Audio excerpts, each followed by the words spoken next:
How to use Google Calendar app on Google Pixel 8 Pro. Now this should also work on Google Pixel 8 and most Google Pixel devices. So this is the Calendar app. To get started, just open the app.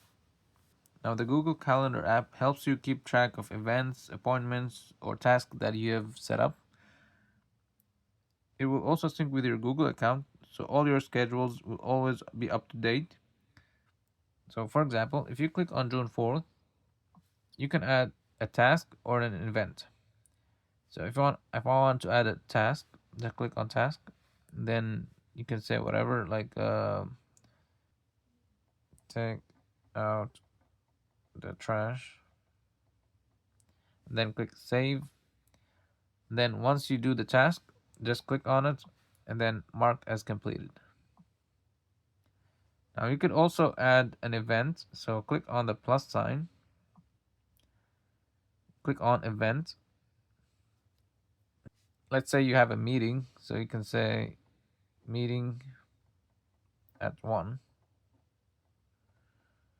Then you can color code it. So I can color it yellow and then click on save. Now this will show on your calendar. Now this way you don't miss it. You can also set a reminder.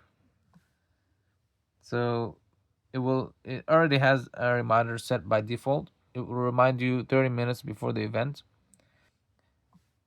But you can of course customize it however you like. So click here.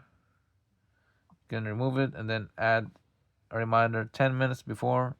This will remind you before the event, like 10 minutes before the event. You can change the view from day to 3 days to weekly to monthly. Normally, I just set it to monthly. It's much easier for me to see all the schedules and I'll have a clear idea on what I have to do next. So that's how to use the calendar app on your Google Pixel device. Thank you for watching.